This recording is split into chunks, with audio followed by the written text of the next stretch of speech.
여러분, 나가도 너무 많이 나갔다라는 표현 있죠? 너 너무 나간 것 같은데? 이런 표현 하죠. 경상도에서는 이것을 막기 위해서 이런 말을 합니다. 고마해라. 이렇게 말을 해요. 그만하라는 거죠. 이 말을 가만히 생각해 보면요, 나가도 너무 많이 나갔다. 어느 정도는 허용되는데 너 그 선을 넘었어 라는 말이잖아요.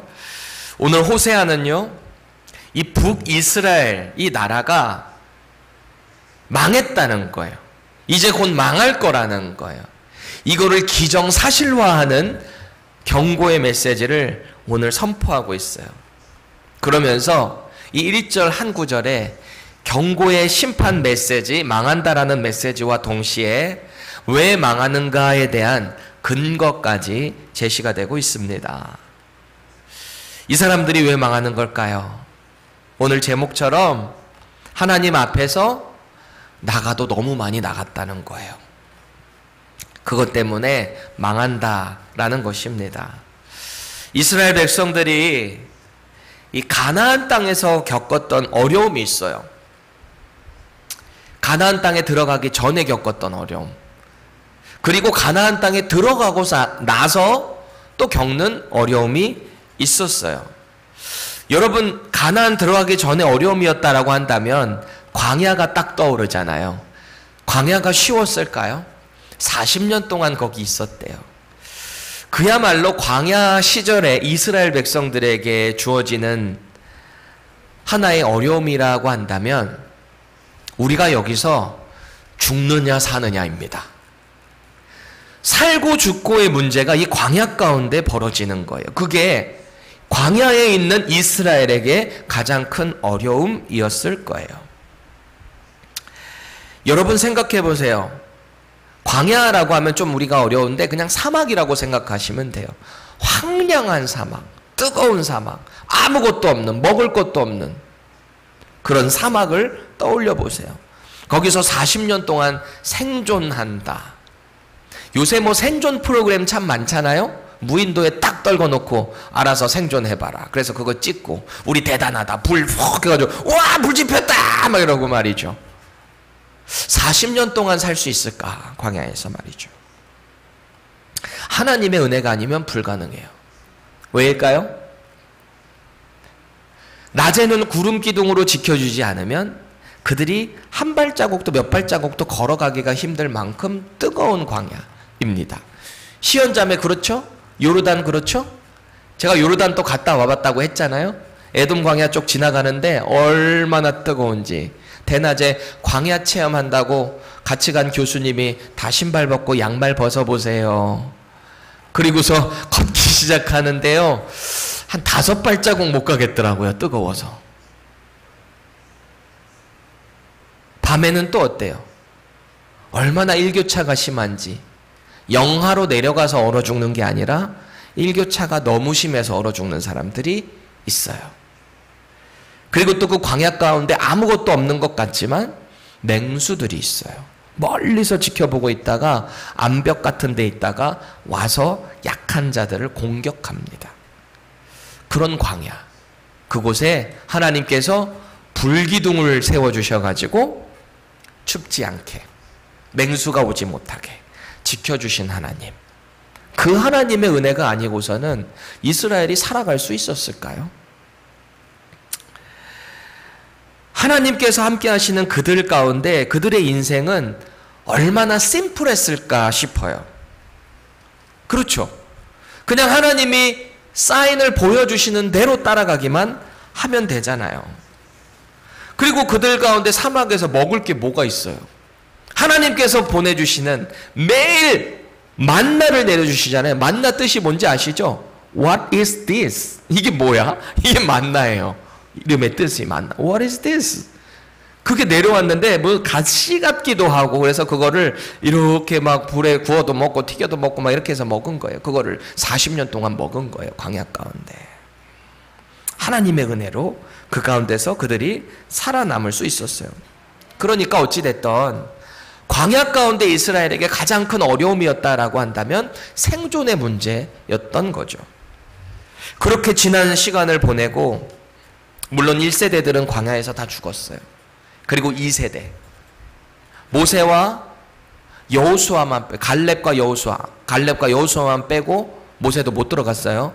이 둘만 빼고는 다 2세대들이 이제 가나안 땅으로 들어가게 됐습니다. 그리고 그곳에 들어가서 정착을 하게 됐어요. 이제는 광야와 같은 어려움은 없겠지 생각을 했겠죠? 지긋지긋해. 그 광야 가운데 물도 마음대로 못 마시고 먹을 것도 마음대로 못 먹고 이제는 그런 어려움은 없겠지 생각하게 되었어요.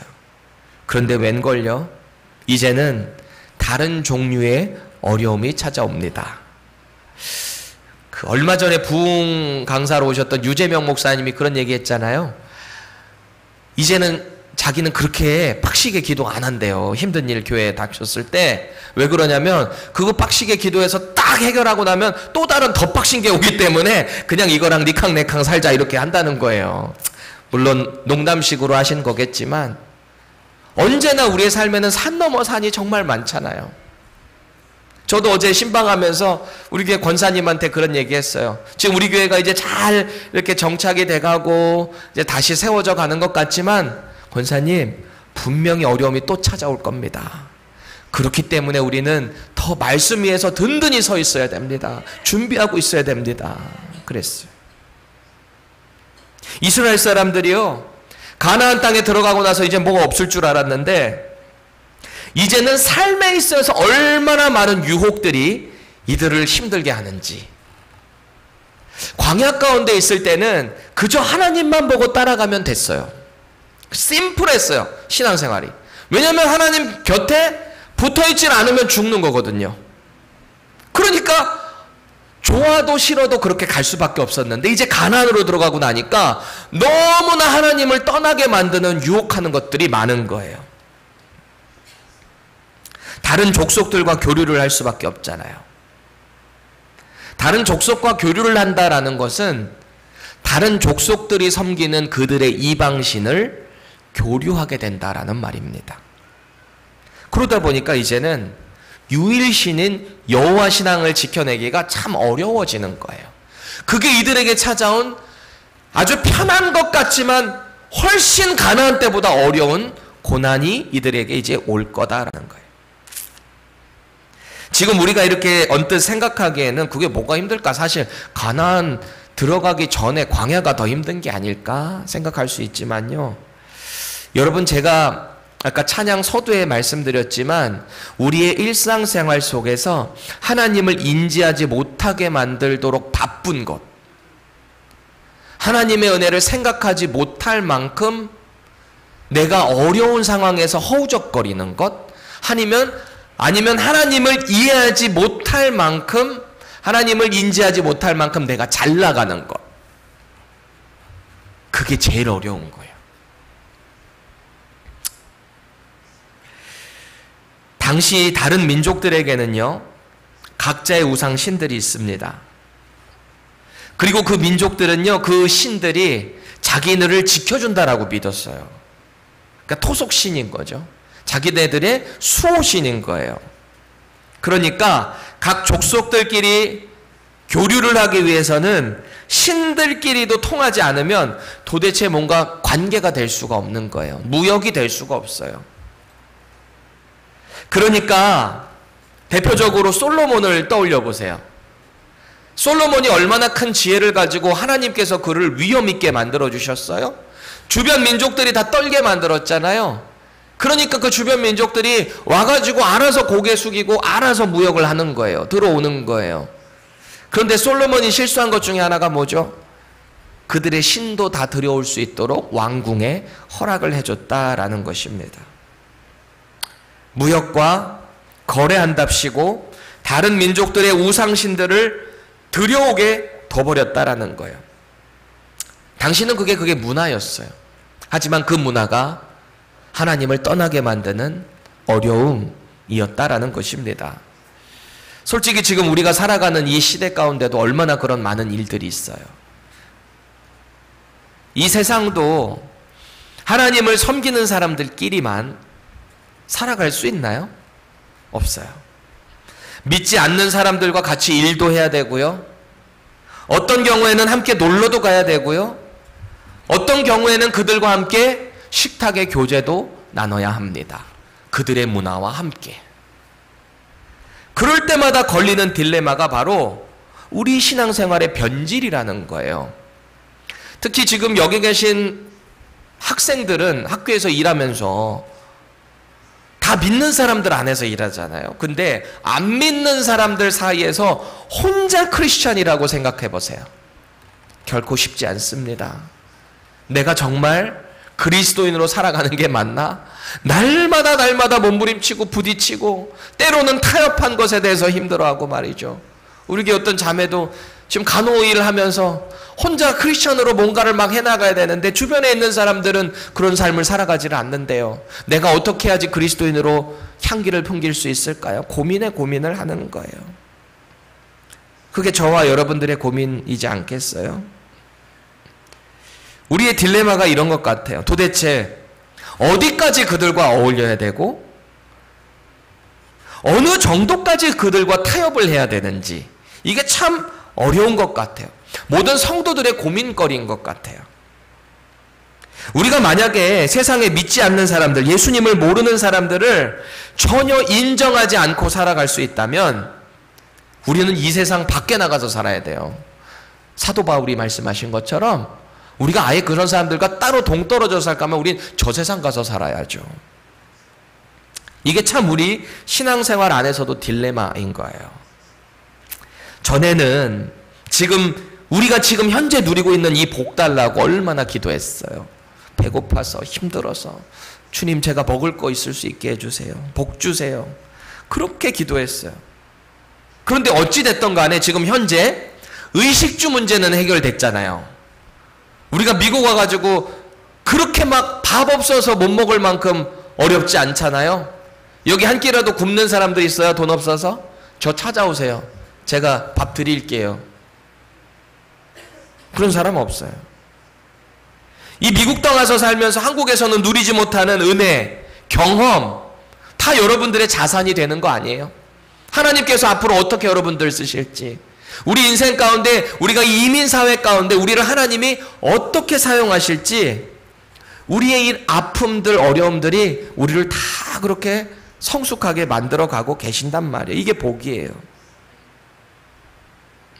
그런데 이제 이 누리고 있는 복을 우리가 인지하지 못하고 우리 일상생활 가운데 찾아오는 여러 가지 반복되는 일들 때문에 자꾸 하나님을 멀리하게 된단 말이에요. 너무 바빠서, 너무 잘 나가서, 혹은 너무 힘들어서 주님을 찾지 않는 우리의 모습은 없는지 생각해 봐야 돼요.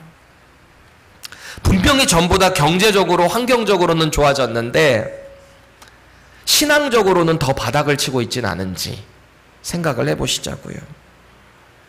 우리는 예수님의 보혈로 하나님의 백성이 되었습니다. 그리고 그분의 자녀라는 정체성이 달라졌잖아요. 전에는 진노의 자녀였지만 이제는 예수님의 보혈로 하나님의 자녀가 되는 권세를 받았대요. 우리 정체성이 달라진 거잖아요. 이전에는 아니었지만 이제는 예수님의 그 보혈을 의지하니까 영적으로 아브라함의 자손이 되는 그런 복의 민족이 되었단 말이에요. 그렇다면 이 세상 안에는 살지만 분명히 하나님의 백성이라는, 아브라함의 영적인 자손이라는 정체성을 분명히 가지고 살아가야 할 거 아니에요. 그런데 이게 또 쉽지가 않은 것 같아요. 여러분 공감하시죠? 참 차라리 진짜 광야 가운데 있었던 것처럼 하나님의 기적이, 초자연적인 역사들이 막 그때그때 일어나면서 따라가기만 하면 간접적으로라도 와 우리 하나님 최고다, 그럼 뭔가 묻어가는 것 같잖아요. 근데 이제는 각자의 믿음이잖아요. 각자 삶의 현장 가운데서 그 하나님을 인정하고 복음을 전하며 살아가야 되는 우리의 모습, 분명한 정체성을 가지고 살아가야 되는데 이게 사실 쉬운 게 아니란 말이에요. 우리의 영적인 정체성은 분명히 달라졌는데 우리 육신이 여전히 이 땅에 살다 보니까 자꾸 세상 사람들과 어려움을 겪게 된다라는 것입니다. 뭐라 그럴까요? 우리 육신은 여전히 세상에 있고 우리 영적인 것은 하늘에 속했다. 이러니까 자꾸 영적인 괴리감, 우리 삶에 있어서 괴리감, 교회 가면은 그게 맞는 것 같은데 세상 가면 난 뭐지? 또 막 끌려가는 우리의 모습은 없는지. 또 그 가운데서 복잡 미묘하게 의무감이라는 게 우리를 누를 때가 있어요. 내가 그리스도인이라는 의무감 말이죠.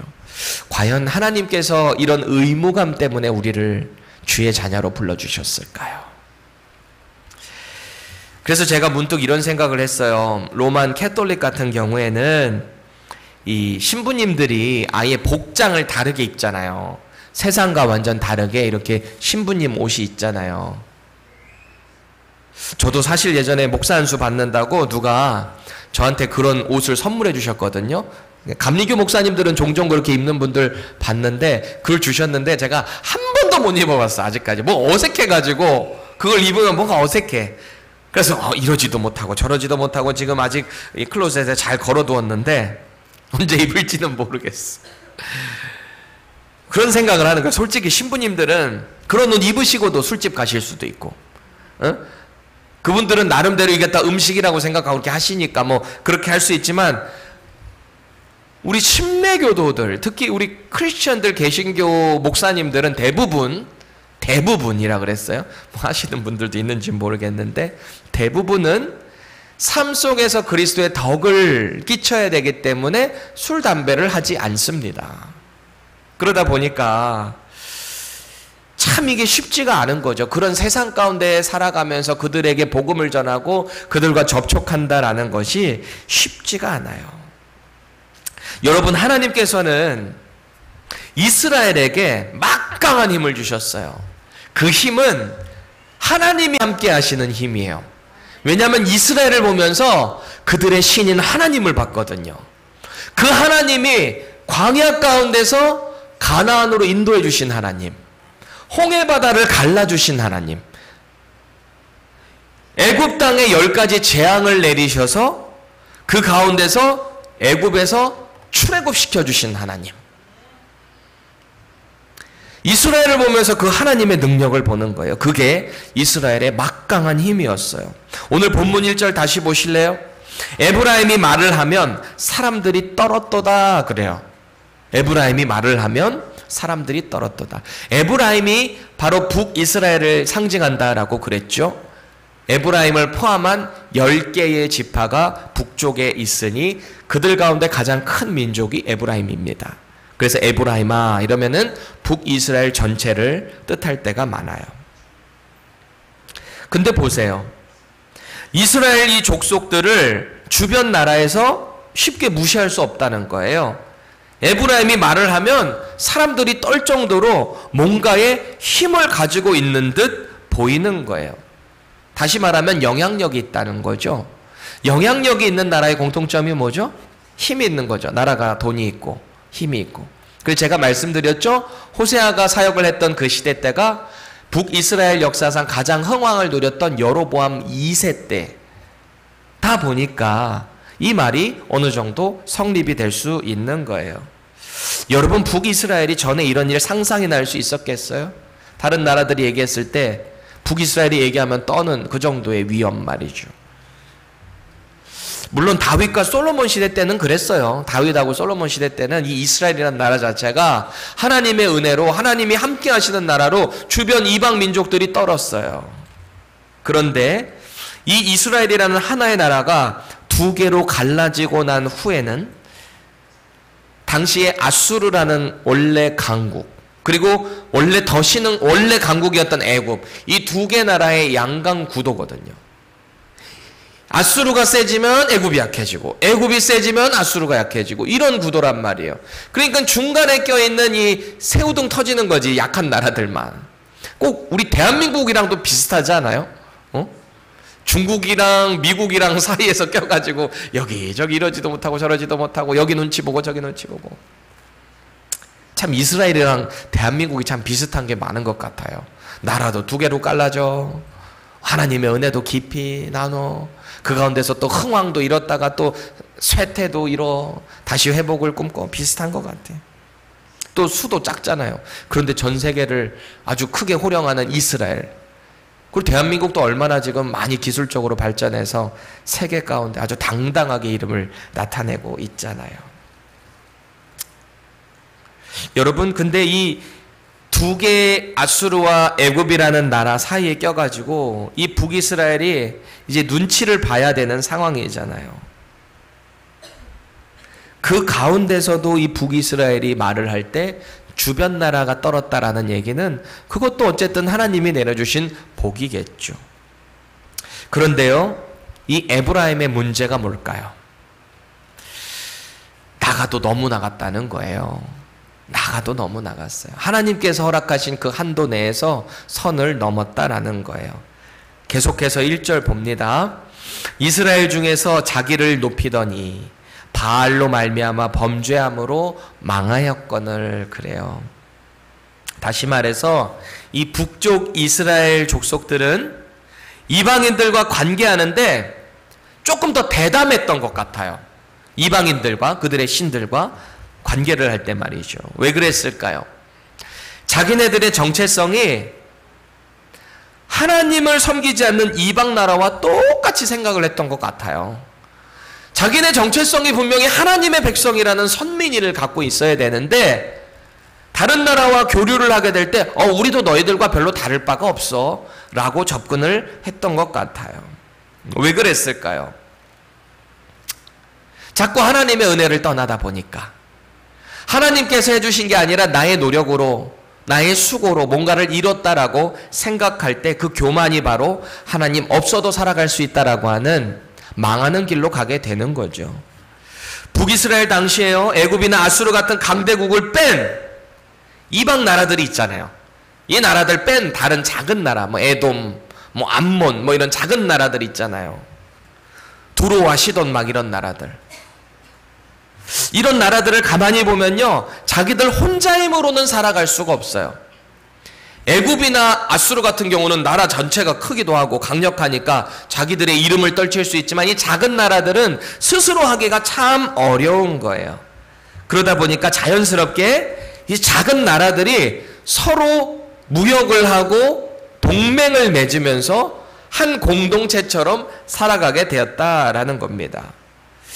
이때 가장 중요한 게 뭘까요? 무역을 할 때 가장 중요한 것이 아까 제가 계속 말씀드렸지만 각 나라의 신들도 같이 교류를 하는 거예요.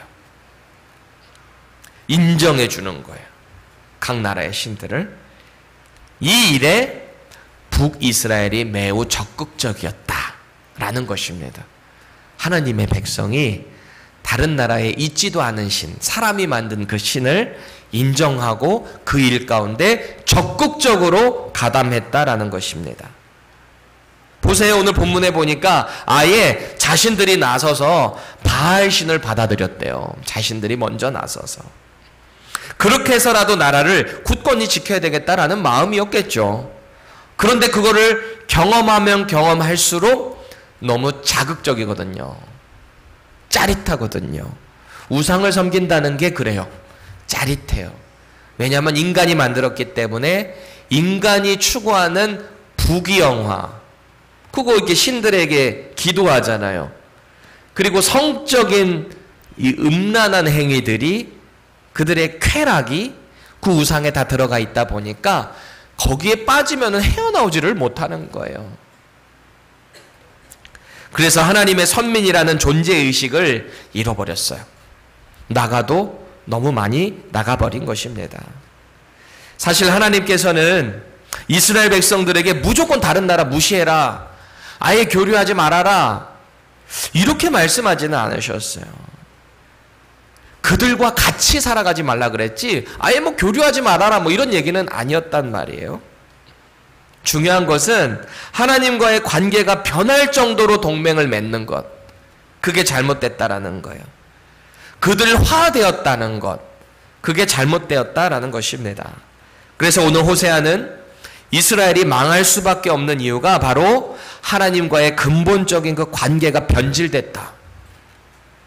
그래서 너희들도 역시 이방 나라화 되었다라는 것입니다.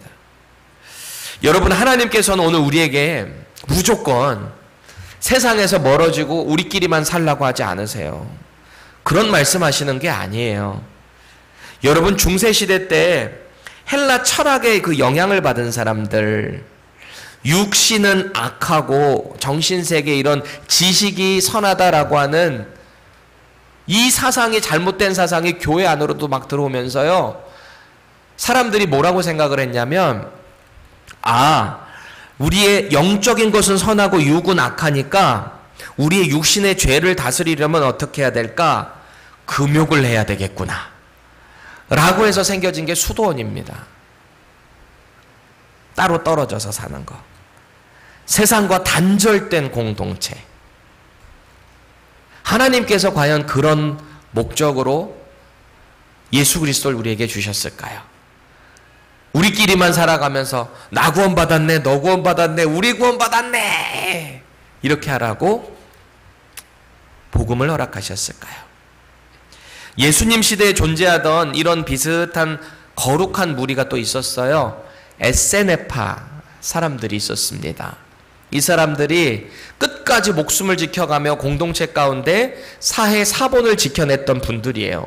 훌륭한 분들이에요. 그런데요, 이 사람들은 기록에 의하면 자기들 소유를 자기들끼리만 통용해서 썼고요, 물건들도 자기들끼리만 했고, 그 공동체에서 자기들끼리만 생활했어요. 과연 예수님 보시기에 이들이 옳았을까? 사실 현대판 수도원이라고 한다면 기도원이 또 있지 않을까요? 아니, 물론 은혜 받고 충전받아서 세상 가운데 나가 다시 힘있게 나가야죠. 그런데 어떤 분들은 자꾸 은혜만 추구하고 마치 마약 엑스터시 맞듯이, 나 은혜가 좀 떨어졌어, 또 기도원 가야 돼. 나 은혜가 떨어졌어, 또 가야 돼. 저도 사실은 기도원에서 회심했거든요. 그래도 저도 처음에는 전도사 생활 열심히 하다가 은혜가 떨어진가, 또 기도원 가야지. 처음에 금식하면서 은혜 받았으니까 또 금식해야지. 그런데 그 금식이 있잖아요, 내가 나름대로의 어떤 주문처럼 되다 보니까 금식이 영 힘들더라고요. 금식도 하나님이 힘을 주셔야 하는 거지, 제 의지적으로 금식 한번 하려고 들어갔다가, 전에 말씀드린 적이 있는 것 같아요. 제가 원래 일주일 금식하고 주님 영접하고 말씀 믿어지고 변화받았거든요. 그 이후에 조금 은혜가 떨어지는 것 같으니까 3일 금식 한번 또 해야 되겠다라고 들어갔어요. 그래가지고 집회 내내 이렇게 앉아있는데 앞에서 찬양하고 그러는데 왜 이렇게 앞에서 뼈의 장국이 왔다 갔다 하는지. 뼈의 장국 제가 진짜 좋아하거든요. 한국에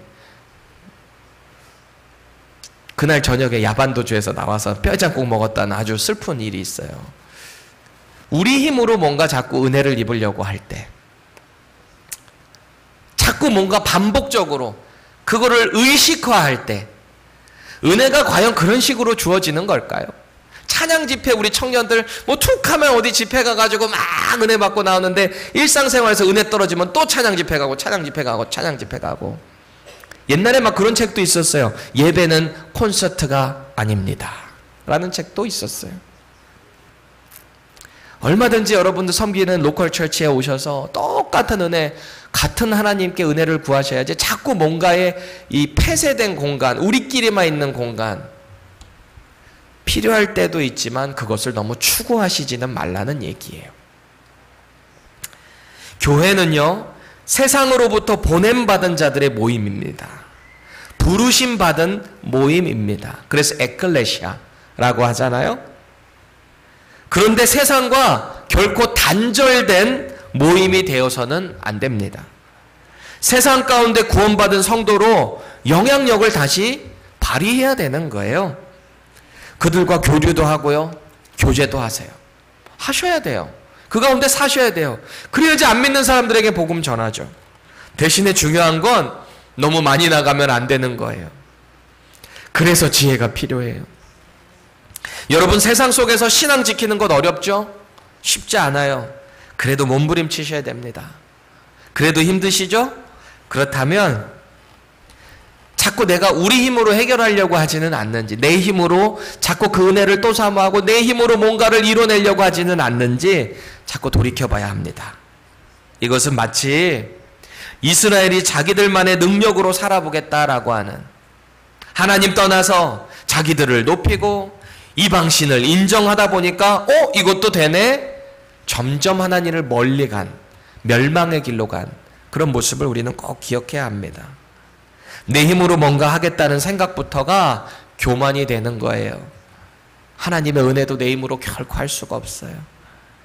예전에요, 어떤 분이 이런 신앙 상담을 저한테 하셨어요. 이분이 처음에는 주님을 얼마나 세게 만났는지 매일 예배 때만 막 눈물이 나오는 남자 집사님이 있었어요. 얼굴도 우락부락 이렇게 크게 덩치도 있는 분이신데 운동도 잘하시고 말이죠. 하나님의 은혜를 얼마나 입었는지.